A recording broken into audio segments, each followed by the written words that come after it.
Look up for me. For more than 20 years, Chris James has been totally blind, his vision destroyed by the genetic disease retinitis pigmentosa. But for the first time in Britain, surgeons will implant a digital chip at the back of his eye that could enable him to see.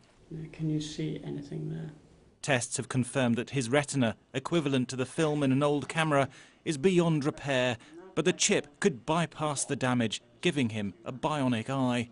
All I can make out in my right eye now is a light-dark perception. So if somebody put a light on in a room or I went outside, I can make the difference between light and dark, the contrast, but I can see nothing in my left eye, and I haven't had colour vision for some years. Surgeons at Oxford's John Radcliffe Hospital fit the implant in a complex 8-hour operation. Up to 12 patients will be part of a pioneering trial here and at King's College Hospital in London. Accuracy is critical. If the chip is just a fraction out of place, Chris may not benefit.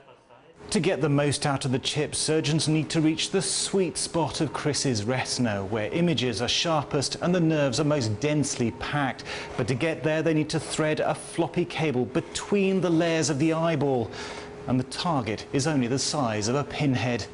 Images enter the eye as normal and are flipped and focused by the lens onto the chip, which is just 3 millimeters across and packed with 1,500 pixels. Each pixel converts the light falling onto it into electrical energy, which then stimulates nearby nerve cells. The impulses travel up the optic nerve to the brain, which will see a grainy black and white image. So I'm going to just put another object in the middle of the table now. Once he's recovered from the operation, Chris returns for the chip to be switched on. Seems to be rounded, certainly on my right-hand side. Possibly a saucer or something like that. It's proof the chip is working, but his brain is struggling to make sense of the images after being blind for so long. The image that is perceived by the implant is fragmented. So if you imagine a circle might be perceived as 2 half circles or even 4 quadrants, perhaps even in different parts of his brain. He might see them in different parts of space. So what he has to do, what he has to learn to do, is his brain will learn to put those bits together into one single object. 2 weeks later, and Chris is making good progress. I'm able just to make out an outline of it, but I wouldn't be able to tell you it was the shape of a ball.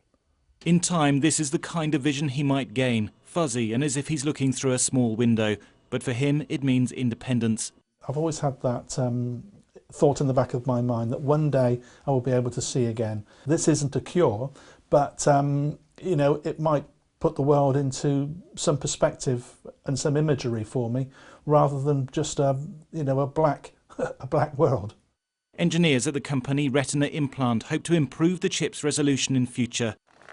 There's every hope that patients will be able to live without a stick or a guide dog, and perhaps even recognise faces. Thomas Moore, Sky News.